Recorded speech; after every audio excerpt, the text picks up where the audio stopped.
Cerita sebelumnya.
Perlu kalian ketahui permulaan alat yang bernama Jiphon. Ada seorang pria yang cerdas dan baik hati bernama Muhammad Aidan.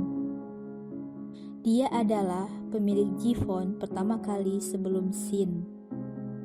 Aidan menyelamatkan 3 orang remaja laki-laki, yaitu Sin, Rain, dan Alvin, yang hampir saja menjadi korban bom yang sempat terjadi di Seoul. Bom tersebut ternyata berasal dari pasukan hitam yang ingin merusak kedamaian. Sin, Rain, dan Alvin menjadi anak angkat Aidan.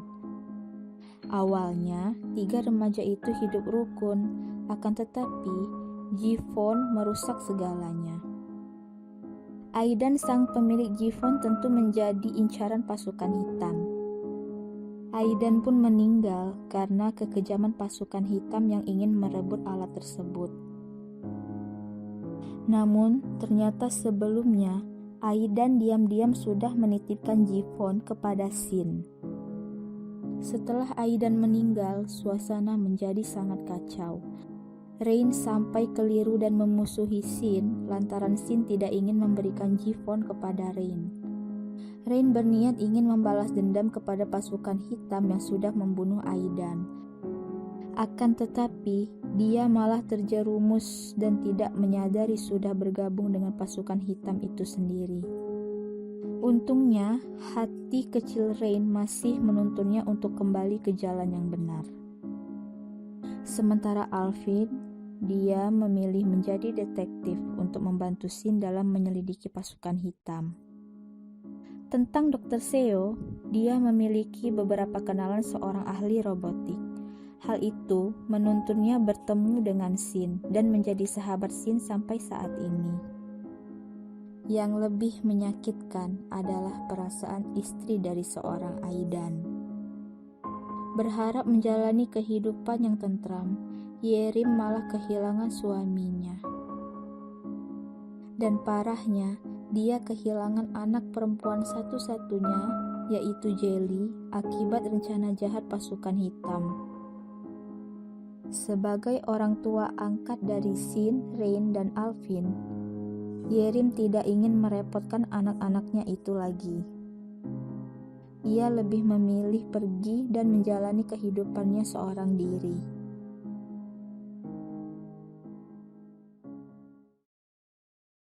Hari ini, Rain mengungkapkan isi hatinya mengenai sebuah rasa sayang yang tidak seharusnya tumbuh. Rain sampai nekat dan terlalu berani menyatakan bahwa dia mencintai Sabia, istri dari adik angkatnya itu. Antara kesal dan tidak sengaja meledak, Rain tidak bisa memundurkan waktu kembali. Sebenarnya, ada hal yang memang tidak diketahui oleh Sin, sementara Sabia mengetahuinya. Di saat Sin menghilang dan dianggap meninggal di lautan, kehidupan Sabia terasa sangat hancur. Karena kepergian Sin waktu itu membuat Sabia dan Adan terpuruk. Hal itu memicu perasaan Rain dan Seo ingin menjaga Sabia dalam arti lebih.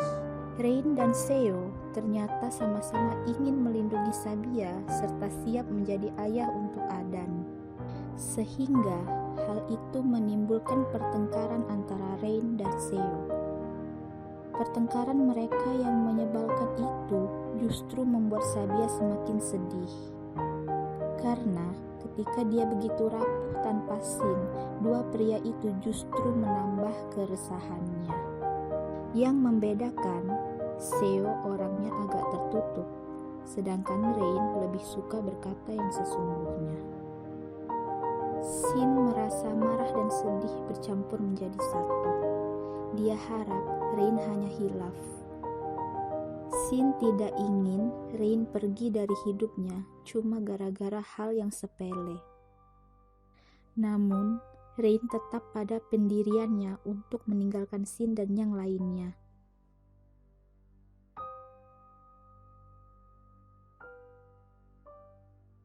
Satu kali lagi, Rain ingin melihat wajah cantik Sabia untuk yang terakhir kali.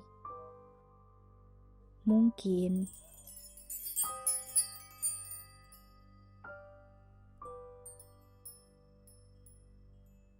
tak lama setelah kepergian Rain, Adan pun melapor kepada kedua orang tuanya bahwa Idris juga ingin pergi dari rumah.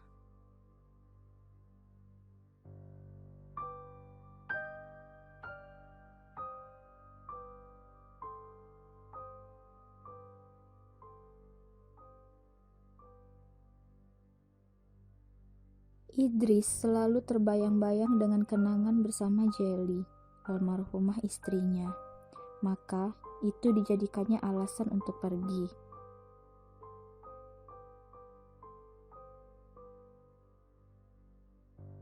Sabia tentu tidak terima jika Idris meninggalkannya. Begitu juga dengan Sin, meskipun adik iparnya itu kadang menyebalkan.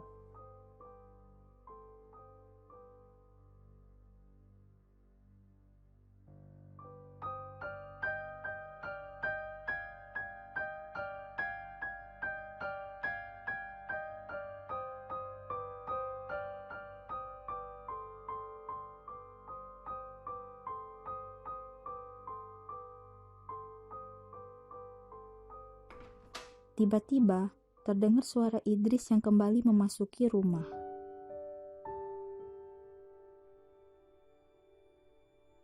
Tentu saja, Idris baru menyadari bahwa dia belum siap hidup sendirian. Alasannya karena tidak mau pusing dengan biaya listrik. Sungguh, Idris tidak bisa membuat alasan yang lebih elegan. Sesungguhnya, meski dibayangi perasaan sedih karena almarhumah istrinya, akan tetapi ternyata Idris belum bisa hidup berjauhan dari Sabia. Sabia, Sin, Adan, dan Idris pun berpelukan. Mereka saling membalut luka yang mereka alami bersama, berharap tidak ada lagi duka yang menimpa mereka. Apalagi Sabia merasakan ketenangan sekarang karena Sin sudah tidak memiliki alat bernama Jifon lagi. Walaupun alat canggih, tapi jika membuat hidup tidak tenang, untuk apa? Namun, sesuatu yang mengejutkan pun terjadi.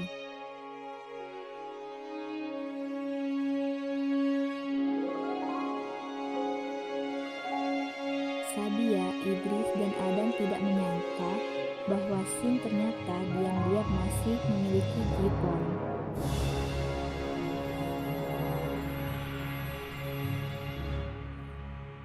Benda itu memang sempat rusak, namun Shin malah bisa memperbaikinya.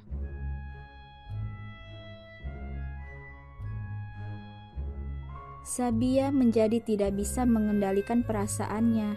Dia benar-benar kesal dengan suaminya itu.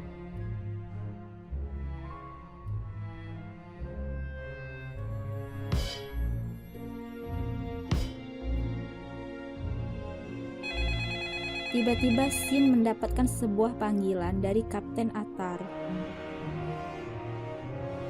Wajah tampan dari sang kapten laut itu terlihat begitu cemas akan sesuatu. Ada suatu hal penting yang ingin segera Atar sampaikan kepada keluarga Shin. Shin memanggil robot kura-kuranya yang bernama Purple untuk mendekat. Shin ingin menggunakan robotnya itu sebagai media yang disambungkan kepada smartphone, sehingga timbul layar hijau yang mana menjadi layar tatap muka antara yang menghubungi dan yang dihubungi.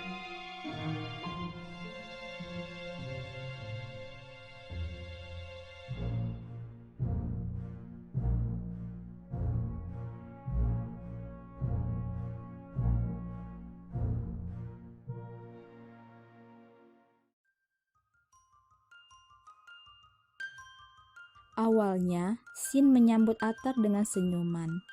Namun, setelah mendengar kabar buruk mengenai pasukan hitam yang mengincar setiap dari mereka, Shin kembali tertekan.